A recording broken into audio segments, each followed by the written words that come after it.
I wish I had not waited 14 years. Somebody said if you want to lose something, lose money.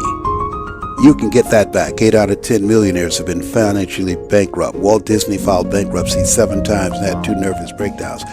But don't lose time. There were 14 years I sat on the sideline. 14 years I said, I don't have an investor in me like Tony Robbins. 14 years that said, I don't have an MBA or a PhD, and I can't compete with these guys. I have the complexion of rejection. And so I regret that, because there are some people that maybe if they'd heard my voice, they would not have turned to drugs. If they'd heard my voice, their lives would have taken a different direction. And I can't get those 14 years back. That haunts me, and I think that drives me when I speak with such energy. I'm trying to make up for that time, but I can't. And this era that Fortune magazine has aptly called the era of possibilities. I want you to look out on your personal life and on your professional life. And I want you to think about something you want very badly. Just think about one goal that you'd like to achieve. Like my driving passion was to buy my mother a home, because I appreciated Mama adopting us. And I said, Mama, that's something I want to do for you. And I achieved that goal. And ladies and gentlemen, let me share something with you. There's nothing like doing something that you set out to do that gives your life some meaning and power and purpose. And that gave my life some meaning and power and purpose. And I'll never forget when we drove there and I gave her the key, she got out, she, oh my God. Said, nobody could have told me that you would have done this. And I was a bad one. I mean, I was a problem kid, you know. My mama used to wear my butt out. Say, I'll whoop you behind till the cows come home. I said, I hope they hurry up. But there was nothing like that achievement. Now, here's something I want you to do. Think about some goal you want to achieve. And I don't want you to worry about how you're going to do it. That's not important. Just shut up. Get that. How is none of your business. Because of our mental conditioning, ladies and gentlemen, we unconsciously build a case on why we can't do something. When I wanted to go in the area of motivation, I started building a case for myself. Les, you can't do that. You've never worked for a major corporation. You can't do that. You don't have any college training. You can't do that. You don't have the money. You don't have the contacts. You've never done that before. What makes you think that you can make more money in 1 hour than most people make working for 2 or 3 months? How many of you have ever wanted to do something? And just answer honestly. How many of you have ever wanted to do something and you talked you out of it? Raise your hand if you know what I'm talking about. All right. So you know that inner conversation. That's what I'm going to override tonight. All right. Now, by the way, when I get started, I get fired up. So don't pay me any attention. Let me take my go to. I don't have much time, so I want to burn this up. Hold this for me. Okay. So here's what I want you to do. All I want you to do is hold the vision of what you want. I want you to think about that all the time. Hold the vision of what you want. Keep that in your mind's eye. I dreamed about constantly being on Robert Schuler's program. I thought about it all the time. See, ladies and gentlemen, our thoughts have power. Your thought is what you brought. So people don't realize that. See, we can't control the thoughts that come in our minds, but we can control the thoughts that we dwell on. So your thoughts have magnetism, and the most challenging thing is to discipline your thinking, behold the vision of what it is that you want. That's the most difficult part. I saw myself on Robert Schuler's program. I saw myself being interviewed by Robert Schuler. I saw myself prepared to answer whatever question he asked. I was ready for him. I'd been there 1,000 times in my mind. At the end of the program, he said, it feels like I've known you before, like we've been together before. I said, we have been spiritually and mentally. I've been following you for a long time. I thought about it. See, this is no game to me. It's no memorized speech to me. I live this. I believe you don't teach what you don't know, and you don't lead where you don't go. And most people, ladies and gentlemen, most of us go to our graves with our greatness in us. Most of us, ladies and gentlemen, most people, when they die, you can literally put under their names, dead but not used up yet. Because most people go through life holding back. Most people go through life not giving their all. Most people have their lives on hold. How many of you know you can do more than what you've been doing? Raise your hands, please. Now, ladies and gentlemen, that proves a point. That we know we can do more than what we're doing, and we're not doing it. Why? I couldn't understand that. I was born in Liberty City. I knew I can do more than what I was doing when I was working for the Miami Sanitation Department. When I used to go door to door selling television sets, no money down. When I was working for Sears when it was on Biscayne Boulevard. I knew I can do more than that. But I wasn't doing, I was stuck, because we don't do what we know. What we do is we operate in the context of the vision that we have of ourselves. See, I couldn't see how to do more. I knew I could do it, but I couldn't see it for me. I believed it. I didn't know it, because if I knew it, I would have been manifesting it. So therefore, hold the vision of what it is that you want. The next thing is that whatever it is that you want to do, ladies and gentlemen, here's something that's very key for you. There must be on your part a willingness to do what is required, a willingness. If there are 75 things to do to achieve your goal, if there's one thing on that list of 75 that you're not willing to do, I guarantee you that's the first thing that will come up for you and will kick your butt. See, I always wanted to be a speaker and a trainer. I wanted to make an indelible impact in the training industry. But I didn't want to be a businessman. I'm a first-generation entrepreneur in my family.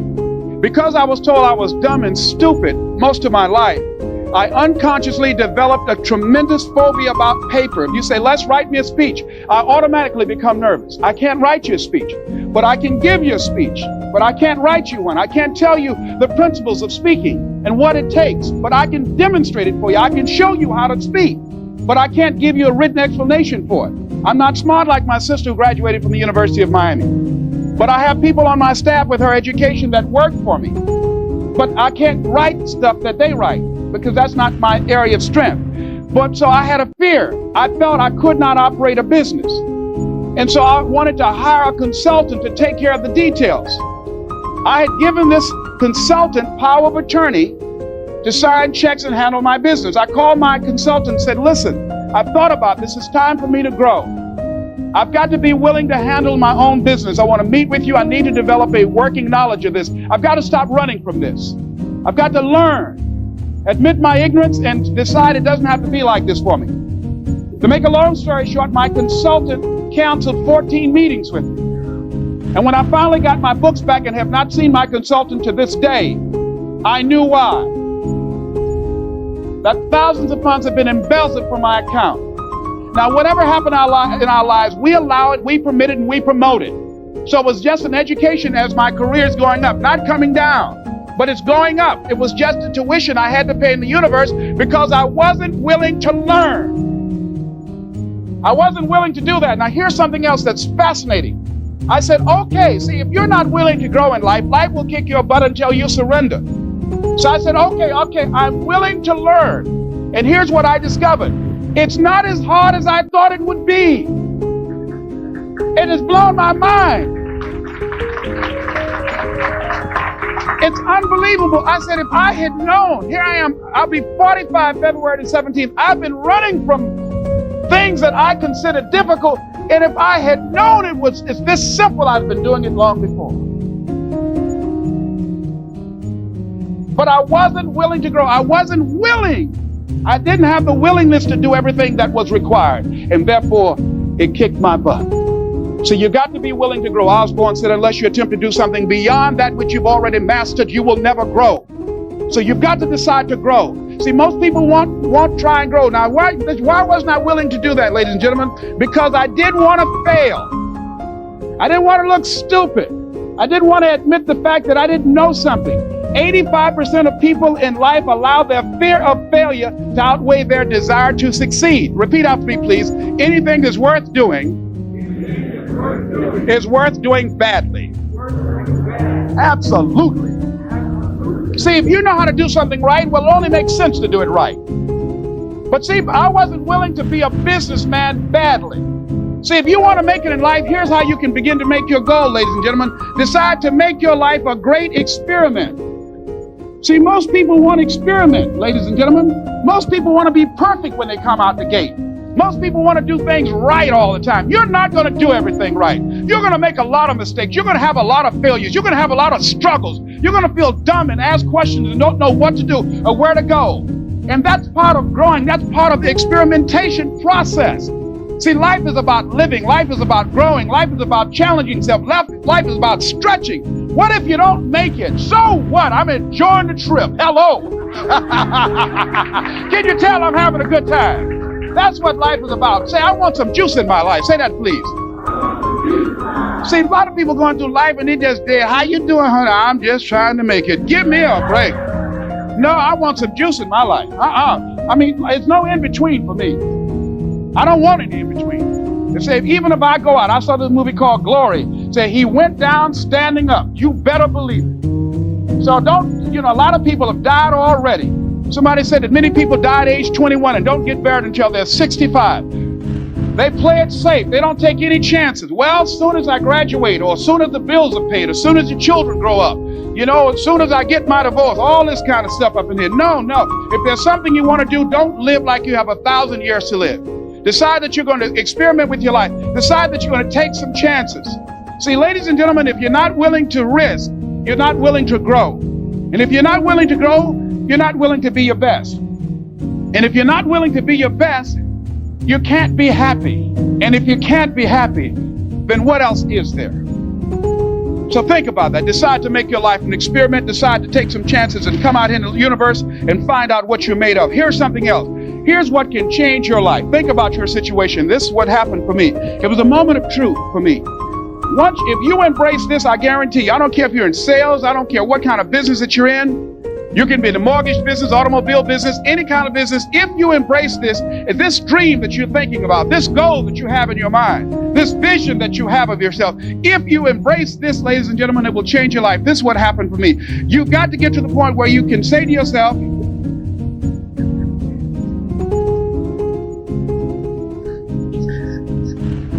this is the key to changing your life. When you say that, I, repeat please, I have had it. Ladies and gentlemen, that's when people get divorces. That's when people leave jobs. I'm going, where? Do you have another job? No. Where are you going? Away from here.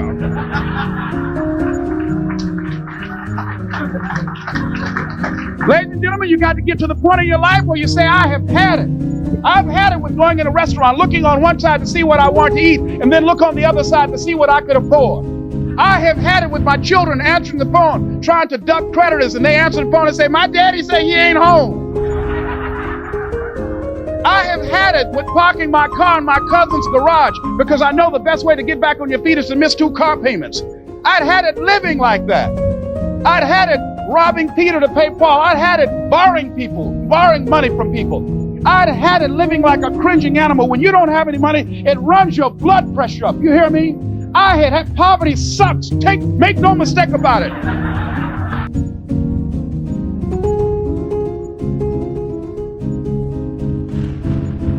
And you've got to decide, I have had it. I'm not going to live like this anymore. No, there's got to be more for me. And let me tell you something. You deserve it. Here, you deserve a better life. There is more to your life than you've been living. You deserve it. Ladies and gentlemen, I never wanted to be rich. Never. All I've ever said, I just want to be comfortable. How many of you ever, raise your hand if you just want to be comfortable. All I've said, I just want to be comfortable. Here's what I discovered. If you want to be comfortable, you got to be rich.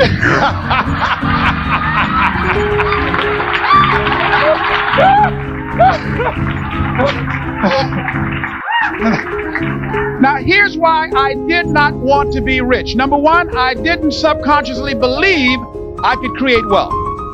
That's number one. Didn't go around saying that, but I didn't believe I can do it. See, what you have in your life is directly a result of what you believe is possible for you. Second thing is, I didn't believe I deserved it. Not consciously, but unconsciously. Whatever you have in your life right now, ladies and gentlemen, is a direct result of what you believe that you deserve. As soon as you get to the point of, I have had it, what you say, I deserve better than this. I have a friend who's been married to a guy for years. Used to beat her all the time.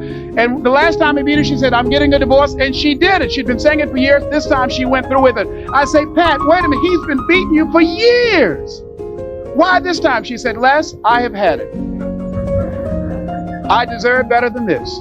But he didn't even break your jaw this time, Pat. I know, but I've had it. And she went on to a better life.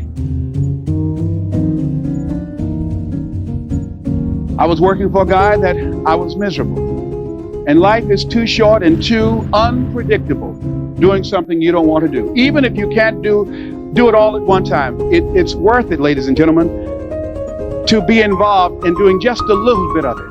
Do just a little bit of your dream. What if the unthinkable happens to you? What if, God forbid, I wake up tomorrow morning and I open my mouth and no sound comes out? What if where you're working now, they have a downsizing or merger, and you're out? What if the unthinkable happens to you?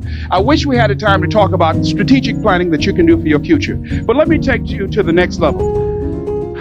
I know I'm running close. Can you give me just about 3 more minutes? Can I do this up in here? Let me do this up here. If you want to get your goal, here's something else. Ladies and gentlemen, you've got to decide to be unstoppable. Unstoppable. If you want to reach your goal, see, most people, ladies and gentlemen, are stoppable. Most people, all you have to do is tell them no. All you have to do is make it inconvenient for them. All you have to do is make it difficult for them, and they'll stop. See, when you go to get your goal, don't think that all you have to do is think positive and everything's going to work out hokey dokey for you. When you go to get your goal, you are sending a telegram to Murphy's Law to visit you personally. Now, if you're asking the question, well, who's Murphy? Don't worry. You will know Murphy real soon. You will experience the storms of life. I do a whole seminar, how to survive the storms of life. And if you're saying, what's a storm? Don't worry, because in life you're either in a storm or just left one or headed toward one. How many of you know about the storms of life? Raise your hand. Okay, well, see, ladies and gentlemen, people who have not reached their goals, they got caught in the storm and they gave up and they went back, or they decided that the price wasn't worth it. See, they didn't know that goes with it. That goes with the territory. That when you want to grow, when you want to achieve, when you want to experience more, all hell will break loose. Everything that can happen will happen. I have on one of my tapes, when life knocks you down, try and land on your back, because if you can look up, you can get up. Hello. All right. So here's what I want you to do. Looking at that goal, you've got to begin to become unstoppable. Repeat after me, please. I'm not going to let nobody turn me around. I'm unstoppable. Here's something else, ladies and gentlemen. See, if you want something, ladies and gentlemen, you can't be casual about it. If you go through life being casual, you'll end up a casualty. So if you want something, ladies and gentlemen, here's what you've got to be. I'm gonna leave this last note with you. If you want something out of life, this is key. If you want to make it in this day and age, this is key. You've got to be hungry. You've got to be hungry. And when I work with these kids, I let them know, if you want to make it today, we're involved in a global economy. You've got to be hungry. You've got to want it. And there's some things that we must do to begin to cultivate and to kindle that hunger. How many of you, since I've been talking, your energy level up, you can feel that hunger? Raise your hand if you're hungry, all right? You got to be hungry. I never forget when I graduated from Booker T. Washington High School in Overtown. And I wanted to go into broadcasting. At that time, it was WMBM radio station. Milton Butterball Smith, who died a few weeks ago, was the program director. I was cutting grass on Miami Beach, working at the Fontainebleau Hotel at the time when Jackie Gleason and the June Taylor dances were famous. And I went over to the radio station. I walked up to this guy and I said, Mr. Butterball, I'd like to be a disc jockey. And this is very important, what I'm right up here for you, ladies and gentlemen. I said earlier today, whatever goal that you want, I want you to write down 5 reasons and why you deserve your goal. 5 reasons. Nietzsche said, if you know the why for living, you can endure almost anyhow. Why do you do what you do? Why is that important, Les? Because when the storms of life come, and they're going to come, when life pounces on you, and that's going to happen, when it catches you on the blind side and drop you to your knees, and that's going to happen, when your best well-laid plans don't work out, and that's going to happen, when you start running out of money, and that's going to happen, when people don't come through for you and don't keep their words and don't support you or actively work against you, and that's going to happen, when you want to give up, and that's going to happen, your reasons will be your rod and staff to comfort you. Your reasons will be your bridge over troubled waters. You got to know why you're out here, because you're going to get your butt kicked. But you got to know why you're there, because your reasons, when life drops you to your knees, your reasons will help you get back up. Times I wanted to give up. Why are you here, Les? Because I want to make Mama proud of me. Why are you here, Les? You still want this dream? We're kicking your butt. I know, but I promise I'm going to get this house. I promise my kids I'm going to do for them. I'm going to give them a better life. I want to leave them a legacy. I'm not going to give up. Go back, fool, go back. No, I'm not going back. You got to do like that. You'll cry, you're going to feel lonely, and I encourage you to pray. You got to pray. You hear me? You got to pray. I went to this radio station, asked this guy for a job. He looked at me in my overall, my straw hat. He said, no, we don't have any job for you. He didn't know my reasons. My reason, I want to buy my mama a home. My reason, I want to make her proud of me. My reason, I want to make a difference in my life. All my life, I've been told that I was a loser, that I would never make it. All my life, I heard people say, maybe you're a fool for adopting those boys, especially that little ugly one. Not only was I dumb, but I was ugly too. But after you get a little money, people start telling you look cute. Somebody I ain't seen in years say, you look kind of cute to be honey. Oh, money makes a difference, doesn't it? I'm telling you. Hello, hello, hello. Anyhow, so anywho, I started going to the radio station. This is important. I do this with kids. I teach them something called OQP. Repeat out to me, please. OQP. Only quality people. That's what I teach. My mother said, birds of a feather flock together. You run around with losers, you will end up a loser. If you want to make it in life, you want to achieve more, you've got to find people who want more out of life, who are seeking, who are striving, who are hungry. So I started going to the radio station every day, hanging around the disc jockeys. After a while, they took a liking to me. They would have me go get their lunch, go get their food. Many times you want to do more, you've got to be willing to pay your dues. After a while, they trust me to the extent they would have me go pick up entertainers that came to town. I would drive their big, long Cadillacs. Entertainers like Sam Cooke, Jackie Wilson, Dinah Ross and the Supremes, the Four Tops. I used to drive them in the disc jockeys' big, long Cadillacs. Didn't have any driver's license, but I was driving like a handshot. One day I was at the radio station, a Saturday afternoon, and a guy named Rock was on the air, and he had been drinking. There I was, nobody at the station but me and Rock. I looked through the window. I was saying, drink, Rock, drink. Drink, Rock. I was ready, young, and hungry. That's why I tell you, don't worry about how you're going to get your goal. He said, I opened doors you did not see. I knew the general manager would be calling soon. I answered the phone. I said, hello. He said, Les, this is Mr. Klein. I said, I know.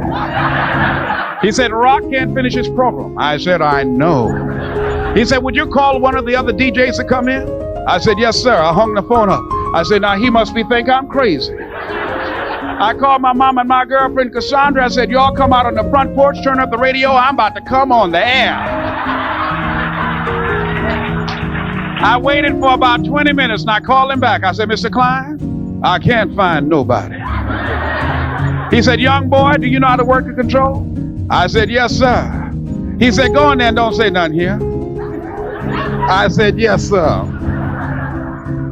I couldn't wait to get in the control room and get old Rock out the way.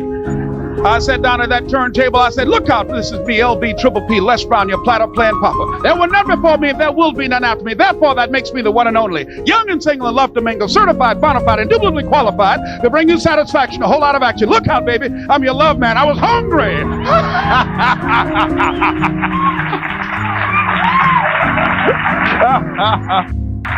We live in the greatest country in the world that gives us the opportunity to develop our greatness. Repeat out to me, please. Since greatness is possible, then being excellent is not enough. See, let me tell you what I mean by that. When you're operating at the level of excellence, you're doing that well the way you know you should have done it in the first place. But when you're pursuing your greatness, you don't know where that can go. You don't know where that can lead to. See, when Larry Bird walks on the court, or Michael Jordan, people don't pack stadiums to see them because they're excellent. They're going there to witness greatness because any and everybody can't do that. See, you don't know what your limits are, so you want to act like you don't have any. I don't know what your goals are. I don't know what you want to do, but I want to leave this on you. Number one, that you deserve your goal. Number two, that whatever you've done thus far is only a mere fraction of what's possible for you. Can you imagine getting to the end of your life, looking back only to discover that you only used 10% of what was given you? Jim Rohn said something I like very much. He said, when the end comes for you, let it find you conquering a new mountain, not sliding down an old one. So I'm urging you to continue to be a mountain conqueror. But I don't know what your goals are. My goal is to be the best son that I can be to my mother. My goal is to be the best father that I can be to my children. My goal is to be the best servant that I can be to mankind. I'm asking that God use me so that I can begin to help thousands of kids across this country, like Mr. Washington helped me. I asked him, I said, what can I do to pay you back? He said, pass it on. So whatever your goals are, this is what I'm known by that's on my tapes. It says simply this, that if you want a thing bad enough to go out and fight for it, to work day and night for it, to give up your time, your peace, and your sleep for it, if all that you dream and scheme is about it, and life seems useless and worthless without it, and if you gladly sweat for it and fret for it and plan for it and lose all your terror of the opposition for it, and if you simply go after that thing that you want with all of your capacity, strength and sagacity, faith, hope, and confidence, and stern pertinacity, if neither cold poverty, famish, or gulf, sickness or pain of body and brain could keep you away from the thing that you want, if dogged and grim you besiege and beset it, with the help of God you'll get it.